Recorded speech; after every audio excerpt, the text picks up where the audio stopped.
नमस्ते गाइस, जय हिंद। कैसे हो आप लोग सब। आज हम लोग बात करेंगे बेल्ट एंड रोड इनिशिएटिव के बारे में एंड क्या है बेल्ट एंड रोड इनिशिएटिव अब फेल हो रहा है।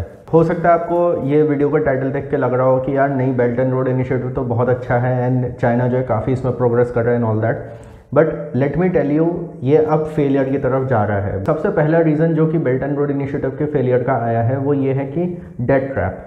अब देखिए, जो भी कंट्रीज़ इसमें इन्वॉल्व होती हैं उनको जो है झांसा दिया जाता है कि भाई हम तुम्हारा एयरपोर्ट बना देंगे, हम तुम्हारा पार्क्स बना देंगे, हम रेलवेज़ बना देंगे, मेट्रो बना देंगे, बुलेट ट्रेन बना देंगे, ये बना देंगे, वो बना देंगे। ऐसे करते करते करते उनको इतने लोन दे दिए जाते हैं और ऐसे टर्म्स पे दे दिए जाते हैं कि भाई तुम फ्री में लोन ले लो, ये है वो है, एंड उनसे गिरवी रखवा दिया जाता है उनकी प्रॉपर्टीज़। अब हुआ क्या, आफ्टर 2020 एंड 21 पैंडमिक वगैरह जो हुआ उसके बाद ये जो कंट्रीज थी इनकी जीडीपी गिरी तो दे आर अनेबल टू पे दीज डेट्स। तो अब क्या है, जो लोग उसमें फंस गए थे वो तो फंसे के फंसे रह गए एंड जो लोग उसमें नहीं फंसे थे वो अब दूर भाग रहे हैं। तो अब जो लोग दूर भाग रहे हैं उनको क्योंकि ये चीज़ पता लग गई। अभी रिसेंटली खबर आई कि युगांडा का जो एयरपोर्ट है, जो वहाँ पे जो मेन एयरपोर्ट है वो चाइना के अंडर में आ गया। ठीक है, श्रीलंका में पोर्ट है वो चाइना के अंडर में आ गया, पाकिस्तान में बहुत सारी चीज़ें उनके अंडर में आ गई, इवन कुछ तो रिपोर्ट्स ऐसी कि पाकिस्तान के इवन पब्लिक पार्क्स भी उनके अंडर में आ गया। सिमिलरली आपके ईस्टर्न यूरोप में और बहुत सारी ऐसी जगह हैं, अफ्रीका में बहुत सारी ऐसी कंट्रीज़ है जहाँ पे छोटी छोटी चीज़ें, छोटे छोटे एसेट्स वगैरह जो हैं वो सब चाइना के कंट्रोल में आ गए। तो ये जो एक डेट ट्रैप डिप्लोमेसी है ना, ये अब जो लोग फंस गए थे वो तो फंसे के फंसे रह गए। उनका वो लोग कैसे निकलेंगे हैं वो तो पता नहीं कि क्या होगा क्या नहीं होगा। जैसे आपने युगांडा का केस देखा या पाकिस्तान का आप केस देख लीजिए या श्रीलंका का देख लीजिए, बट जो लोग नहीं फंसे हैं ना अब वो लोग इससे दूर भाग रहे हैं।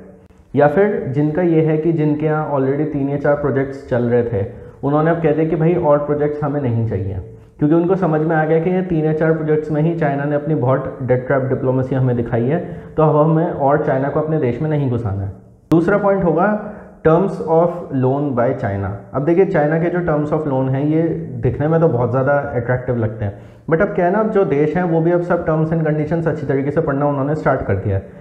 तो उनकी जो टर्म्स होती हैं वो ऐसी होती हैं कि हम तुम्हारा पार्क हड़प लेंगे, हम ये हड़प लेंगे, वो हड़प लेंगे, ऐसे कर लेंगे। प्लस सबसे बड़ी जो उनकी बेकार टर्म्स होती हैं वो ये होती है कि आपका जो इंटरेस्ट है वो इतना होगा। वो इंटरेस्ट इतना ज़्यादा होता है कि आदमी प्रिंसिपल तो बाद में पे करता है, इंटरेस्ट पे करता ही रह जाएगा लाइफ लॉन्ग। तीसरा रीज़न होगा सिचुएशंस क्रिएटेड बाय चाइना। अब क्या होता है, चाइना का जो दिमाग है वो ऐसा है कि भाई हमें उनको लोन तो देना है, लोन के साथ साथ हम एक ऐसी सिचुएशन क्रिएट कर देंगे कि वो लोन वापस ही ना कर पाए। जैसे फॉर एग्जांपल जो भी प्रोजेक्ट्स बनते हैं उसमें 90% जो वर्कर्स हैं वो चाइनीज़ वर्कर्स होते हैं। ठीक है, उसके अलावा जो भी उसका फ़ायदा होता है वो चाइनीज़ कंपनीज़ को ज़्यादा होता है, चाइनीज़ कंपनीज़ को ही वो लगा देते हैं। अफ्रीका में भी जो प्रोजेक्ट्स चल रहे हैं या एशिया में अलग अलग जगह जहाँ पे भी प्रोजेक्ट्स चल रहे हैं वहाँ सब चाइनीज़ वर्कर्स हैं, सब चाइनीज़ कंपनीज़ हैं, सारा पैसा चाइना में जा रहा है। तो फ़ायदा क्या हुआ? तो जो कंट्रीज़ बेल्ट एंड रोड में इसलिए आई थी कि भाई हमारा कुछ फ़ायदा होगा, उनका वैसे भी कोई फ़ायदा नहीं हो रहा है। ये बिल्कुल ऐसा है कि आपके घर में किसी ने, आपके घर के बाहर किसी ने दुकान खोल ली और उसने आपको बोला कि भाई इससे आपको फ़ायदा होगा, आपको रोज़गार मिलेगा, आपको भी पैसे मिलेंगे, बट आपको कुछ नहीं मिल रहा उससे। आपने अपनी जगह दे दी बट उससे आपको कोई फ़ायदा, एक पैसे का भी आपको उससे फ़ायदा नहीं हो रहा। बस इतना फ़ायदा हो रहा है कि हाँ एक डेवलपमेंट हो गया, बट केवल एक डेवलपमेंट होने से कुछ नहीं होता। ठीक है, कुछ हो सकता है नौकरियां आ जाए 10%, ठीक है, वो लोकल लोगों को हायर कर लेते होंगे। 90% जो फ़ायदा है वो उनके लोगों को ही हो रहा है। वो चाइनीज़ जो लोग हैं ना, चाइनीज़ सिटीजन्स को ही भेज देते हैं उन देशों में कि तुम जाओ वहाँ पे हमारे प्रोजेक्ट है, वहाँ पे जाके काम करो, पैसा कमाओ। तो कहीं ना कहीं जो देश इसमें इन्वॉल्व भी है ना उनका डायरेक्ट वे में कोई ज़्यादा फ़ायदा है नहीं। अगर वो पूरी तरीके से चाइना का सपोर्ट भी करें ना तो भी उनका नुकसान ही है, क्योंकि ये लोग ये सोचते हैं ये देश कि भाई हमें चाइना को अगर बुलाने बुला लेते हैं, भाई चाइना के पास पैसा है, हमारा एयरपोर्ट बन जाएगा, रेलवे स्टेशन बन जाएगा, बिल्डिंग बन जाएंगी, ये हो जाएगा, वो हो जाएगा, फैक्ट्री लग जाएंगी। बट होता क्या है, जब वो बन जाते हैं तब उन्हें समझ में आता है कि भाई इससे हमारा तो डायरेक्टली कोई फ़ायदा हो नहीं रहा। एंड इसलिए अब बहुत सारे देशों में ना चाइनीज़ प्रोजेक्ट्स के खिलाफ प्रोटेस्ट भी शुरू हो गए। फोर्थ पॉइंट होगा सिक्योरिटी ऑफ चाइनीज़ वर्कर्स। अब देखिए, जैसे पाकिस्तान हो गया या फिर जैसे और भी कुछ देश हो गया, वहाँ पे चाइनीज़ वर्कर्स जो है उनकी सिक्योरिटी का बहुत बड़ा इशू एक हो गया है। जैसे मैंने आपको बताया अफ्रीका के कुछ देशों में प्रोटेस्ट हो रहे हैं, तो जब प्रोटेस्ट होते हैं तो आप कुछ नहीं कह सकते हो कि वो प्रोटेस्ट वायलेंट हो जाए या फिर वैंडलाइजिंग हो जाए या फिर जो प्रोजेक्ट्स बन रहे हैं वहाँ पे कोई प्रोटेस्टर्स जाके डैमेज कर दें या फिर चाइनीज़ वर्कर्स को की पिटाई कर दें कुछ। पाकिस्तान में तो आपको पता ही है कि सिक्योरिटी का क्या सीन है, उसमें अभी चाइनीज़ वर्कर्स की डेथ भी हो गई थी, 9 या 10 मारे गए थे वो बस का जो ब्लास्ट हुआ था उसमें। तो ऐसे ऐसे कोई इंसिडेंट्स हो जाए, या फिर जैसे अभी सुना मैंने बलूचिस्तान में प्रोटेस्ट हो रहा है अगेंस्ट चाइनीज़ वर्कर्स। तो ये सारी जो चीज़ें होती है ना, ये सारी चीज़ें भी एक फेलियर का वो हो रहा है, रीज़न हो रहा है, क्योंकि इन प्रोटेस्ट वगैरह की वजह से जो प्रोजेक्ट्स बनने हैं वो सारे अब डिले हो रहे हैं, या तो डिले हो रहे हैं या रुक रहे हैं। अब जैसे CPEC प्रोजेक्ट है वो काफ़ी ज़्यादा डिले चल रहा है, एंड उसमें ज़्यादा कुछ अभी एडवांसमेंट हुई भी नहीं है। अफ्रीका के बहुत सारे प्रोजेक्ट्स हैं, युगांडा में बहुत सारे प्रोजेक्ट्स थे, उसके अलावा और भी आपके कंट्रीज़ में प्रोजेक्ट्स थे जहाँ पे प्रोजेक्ट्स उस तेज़ी से नहीं चल पा रहे जिस तेज़ी से उन्हें चलना चाहिए था। डेवलपमेंट उतना तेज़ी से नहीं हो पा रहा है बिकॉज वो प्रोटेस्ट फेस कर रहे हैं अब लोकल लोगों का। अभी जैसे कुछ टाइम पहले की बात है, मैंने सुना था शायद बुडापेस्ट में, जो हंगरी की कैपिटल है, वहीं पे प्रोटेस्ट हुए थे क्योंकि वहाँ पे एक चाइनीज़ कॉलेज खुलने वाला था। तो ये आप सोच सकते हो कि ऐसे जब बैकलैशेस आएंगे लोकल पॉपुलेशन से, तो कहीं ना कहीं जो प्रोजेक्ट्स हैं वो सारे डिले होंगे, वो उन सब में हिंड्रेंसेस आएंगे, एंड इन्हीं हिंड्रेंसेस की वजह से अब belt and road initiative failure की तरफ जा रहा है। 5th पॉइंट होगा image of China in the last 2 to 3 years. देखिए पिछले 2-3 सालों में चाइना की जो भटपिटी है वो आप सबको पता है। अब देखिए उसके पास इकोनॉमिक माइट है, इसलिए ज़्यादा जो देश हैं उसके बारे में ज़्यादा कुछ बोल नहीं रहे हैं। बट द थिंग इज़ कि अंदर खाने जो चाइना की जो सॉफ्ट पावर होती है वो बहुत ज़्यादा कम हुई है, एंड जब वो इतनी ज़्यादा कम हुई है तो आप समझ सकते हो कि कोई भी देश उनसे ना तो पंगा लेना चाहता, ना उनसे ज़्यादा दोस्ती बढ़ाना चाहता। मतलब ये बिल्कुल ऐसा है जैसे एक वो डायलॉग था ना हिंदी पिक्चरों में भी आपने सुना होगा कि पुलिस की ना तो दोस्ती अच्छी ना दुश्मनी अच्छी। ये चाइना के साथ भी अब वही हो रहा है।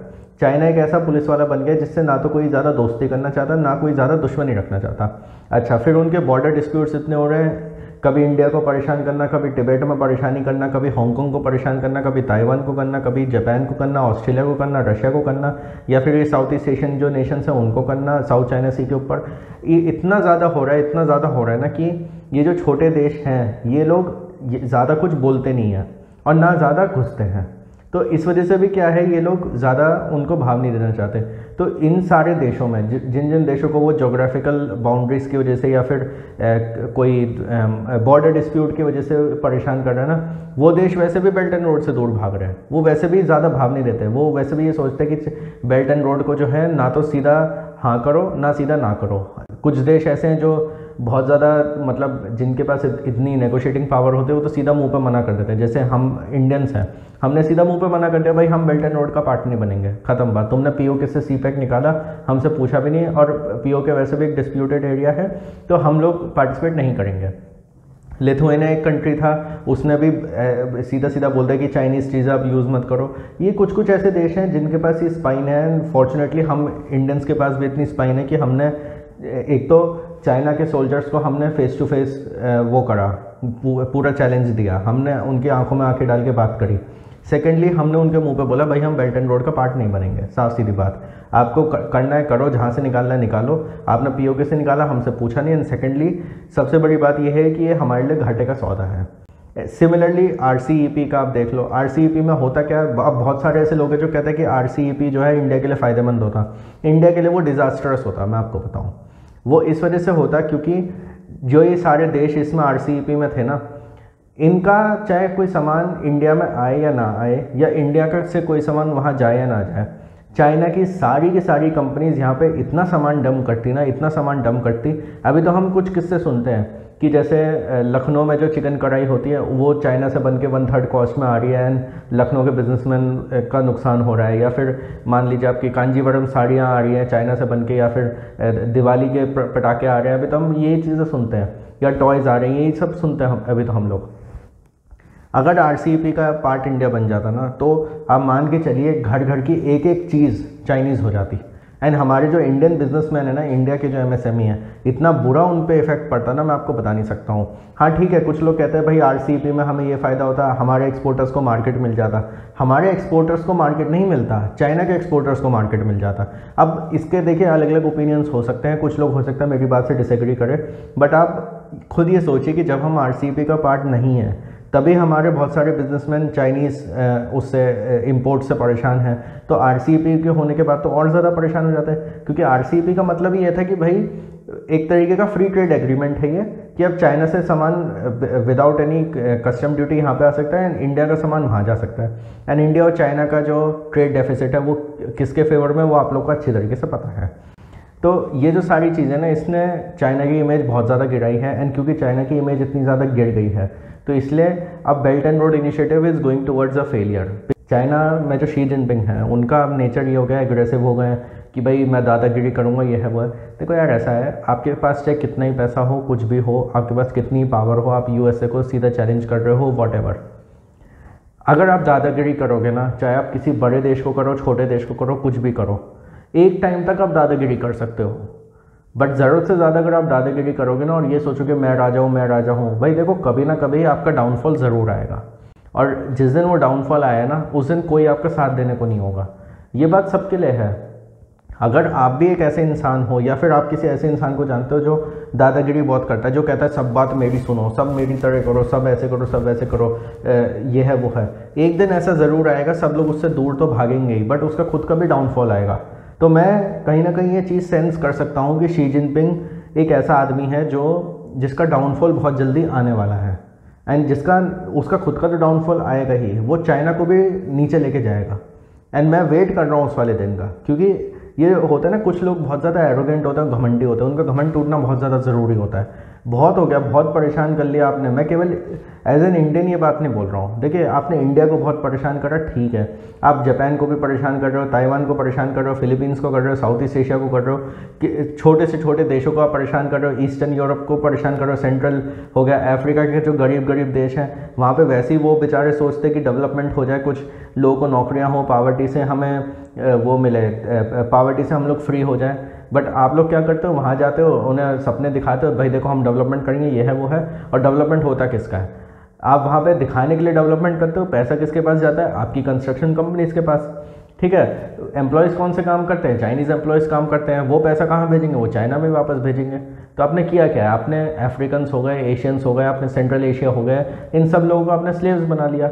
हाँ, बस नाम के लिए 5-10% लोगों को आपने हायर कर लिया कि हाँ चलो ठीक है, हमें ऐसा भी नहीं दिखाना कि 100% चाइनीज़ लोग हैं, तो इनको हायर कर लेते हैं, ख़त्म बात। और अपना दिखा देते हैं कि देखो हम लोग इतने प्रोजेक्ट्स बना रहे हैं, देखो हम लोग ये कर रहे हैं, वो कर रहे हैं। या देखो, एरोगेंस जो है ना, एक टाइम पे धोखा आपको ज़रूर देती है, एक टाइम पे आपको नीचे ज़रूर वो गिराएगी।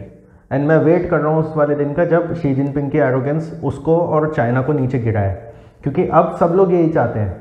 चाइना ने जो पिछले 2 सालों में परेशान करा है ना पूरी दुनिया को, चाहे आप मानो ना मानो, मेरे हिसाब से तो China is responsible for what ever has happened in the last 2 years. China ने जो कुछ भी करा है ना, अंदर खाने हर कोई आदमी यही चाहता है कि भाई, एंड जिस तरीके से वो बॉर्डर डिस्प्यूट्स में परेशान कर रहा है, हर कोई आदमी ये चाहता है कि साला चाइना की इकॉनमी गिरे, शी जिनपिंग का जो एरोगेंस है वो टूटे, हर कोई आदमी ये चाहता है। एनीवेज, आप इस बारे में क्या सोचते हो? आपको लगता है कि बेल्ट एंड रोड इनिशिएटिव का फेलियर हो रहा है? एंड क्या आप इन 5 रीज़न से सेटिस्फाइड हो, या आपको ये 5 रीज़न सही लगते हैं, नहीं लगते हैं, या फिर आपको लगता है इसके अलावा कोई और भी रीज़न हो सकता है? आप मेरे साथ कमेंट्स में ज़रूर शेयर करिएगा। Like this video, share it with all your friends. Thank you for watching the video.